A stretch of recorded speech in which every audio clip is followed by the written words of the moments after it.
આ માત્ર કાર્યક્રમ નથી પણ સંગીત સાહિત્ય અને નૃત્યની પાંગરતી પ્રતિભાઓને પોખવાનો અને તેને મંચ પૂરું પાડવાનો અવસર છે. કચ્છ કલાભૂમિ છે ત્યારે નવોદિતો આ મંચ પર દ્વારા વિશ્વ ફલક પર આગળ વધે તેવા ઉદ્દેશ્ય સાથે LLDC કલા સંગમનો પ્રારંભ ગત વર્ષે થયો છે. અમારી નેમ છે કે આ ત્રિવેણી સંગમના સંગાતે નવી પેઢી તૈયાર થાય. ભુજના ટાઉન હોલ ખાતે LLDC આયોજિત સંગીત સાહિત્ય અને નૃત્યનો કલા સંગમ કાર્યક્રમનો પ્રારંભ દીપ પ્રાગટ્યથી થયો હતો.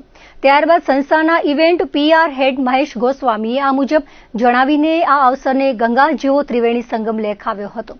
આ સમગ્ર આયોજનમાં કચ્છિયત ફાઉન્ડેશન, સંવેદના, મહારાવ વિજયરાજજી સાર્વજનિક પુસ્તકાલય વગેરે સહયોગી બની છે.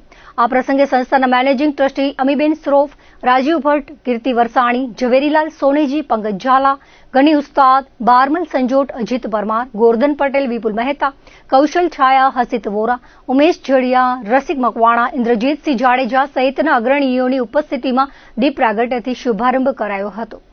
કીર્તિ વરસાણીએ આયોજનને બિરદાવતા જણાવ્યું હતું કે નવોદિતો સિનિયરો પાસેથી શીખીને આગળ વધવાનું રાખશે તો પ્રગતિ ઝડપી બનશે. કોઈ પણ કલા એક વિદ્યા છે અને તેથી જ કલાકારોએ જીવનભર ગુરુજનોને આદર આપી નમ્ર ભાવે સાધના કરવી જોઈએ. તેઓએ LLDC સાથે કચ્છિયત જોડાયેલી હોવાનું જણાવીને રાજીપો વ્યક્ત કર્યો હતો. કાર્યક્રમના પ્રારંભે મુક્ત જીવન સ્વામી બાબા કોલેજ તથા કચ્છ લેવા પટેલ કન્યા વિદ્યા મંદિર, હરિપરની વિદ્યાર્થીનીઓ, સિન્ક્રો એકેડમીના બાળ કલાકારો, મુરલી મ્યુઝિક ક્લાસના 32 જેટલા વાંસળી વાદકો, સારેગામા મ્યુઝિક એકેડમી અને લોકસંગીતમાં મઝરુદ્દીન મુતવા અને એમની ટીમ તેમજ અન્ય કલાકારોએ રંગારંગ પ્રસ્તુતિ કરી હતી. પ્રથમ દિવસના સંગીત કલાનો કાર્યક્રમ વિશાળ સંખ્યામાં 4 કલાક દર્શકોએ માણ્યો હતો. 22 ઓગસ્ટના સાહિત્ય અને 23ના નૃત્ય કાર્યક્રમમાં વિવિધ કલાકૃતિઓ રજૂ થવાની છે, જેને માણવા સંસ્થાએ અનુરોધ કર્યો છે. આ કાર્યક્રમમાં વિઝ્યુઅલ પાર્ટનર તરીકે NK સ્ક્રીન અને social media partner Bhuj bloggers જોડાયા છે. કાર્યક્રમનું સંચાલન નિધિ વ્યાસ અને હિમાંશુ રાસ્તે કર્યું હતું. કાર્યક્રમની વ્યવસ્થા વિપુલ મહેતા, સાગર દવે, નિખિલ ગોસ્વામી, રિધમ ગોર, અનુજ વૈષ્ણવ તથા LLDCની સમગ્ર ટીમે સંભાળી હતી. LLDC કલા સંગમ 2026 છે, એટલે કે અમારું આ સિઝન 2 કહેવાય. કારણ કે ગયા વખતે અમે અમારા ઓડિટોરિયમમાં કરેલું લગભગ 150-250 લોકો હતા. પણ એ ઉત્સાહ અને એ વખતની જે સફળતા જોઈને અમારા જે મેન્ટોર્સ છે, અમારા દીપેશ શ્રોફ, અમારા અમીબેન, અમારા CEO રાજીવભાઈ ભેગા છે, એમને પણ એમ થયું કે જો આટલા બધા લોકો રસ લે છે ને કચ્છમાં ખરેખર આટલા બધા સારા કલા જગતના લોકો છે તો એને વધારે પ્રોત્સાહન મળવું જોઈએ. એટલે આ વખતે અમે ટાઉન હોલમાં રાખ્યો અને એના કારણે ખૂબ ઘણા બધા કલાકારો જોડાયા છે. આજે પહેલો જ દિવસ છે તો આજે સંગીત અમે 3 ક્ષેત્રોને ભેગા લીધા છે. પહેલા દિવસે સંગીત છે, બીજા દિવસે સાહિત્ય છે અને ત્રીજા દિવસે આપણે નૃત્યને લીધું છે. એમ 3 કલાઓને પ્રોત્સાહન આપવા નાના બાળકોથી લઈને એમાં સારા મોટા મોટા કલાકારો પણ આ એક પોતાનું મન સમજી ને એમાં ભાગીદાર થાય છે. તો આ બહુ મોટી વસ્તુ છે અને તમામ શ્રેણી આની પાછળનો જે ઉદ્દેશ્ય છે કે સંગીતમાં બોલિવૂડથી લઈને હાઈ ક્લાસિકલ સુધીની રચનાઓ એકસાથે અહીંયા પ્રસ્તુત થાય છે. એટલે કોઈને એકબીજા પ્રત્યે શુગ નથી અને બધા ભેગા રહીને બધા સાથે રહીને આખા સંગીત ક્ષેત્રને ક્યાંક ને ક્યાંક ગરિમા આપવાની કોશિશ કરે છે. તો આવો એક ઉદ્દેશ્ય છે LLDCનો અને એને લઈને અમે હવે આને દર વખતે કરવાનો નિર્ણય કર્યો છે.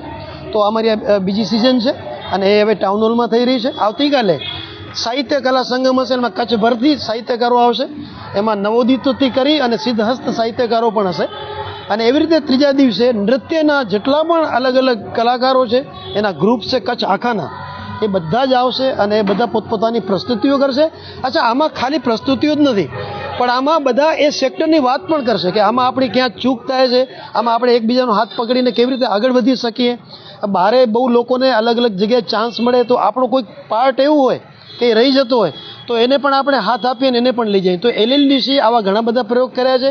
ઘણા બધા કલાકારોને મુંબઈ લઈ ગયા છે, ઇન્દોર લઈ ગયા છે, અમદાવાદ લઈ ગયા છે અને એવી રીતે અત્યારે પણ હમણાં જ 1 ઓક્ટોબરના પણ LLDC નહેરુ સેન્ટરમાં જ્યાં પ્રોજેક્ટ કરવો, જ્યાં પ્રોગ્રામ કરવો એક બહુ મોટી વસ્તુ કહેવાય, ત્યાં આ કલાકારોને લઈને પણ એક પ્રોગ્રામ કરી રહી છે.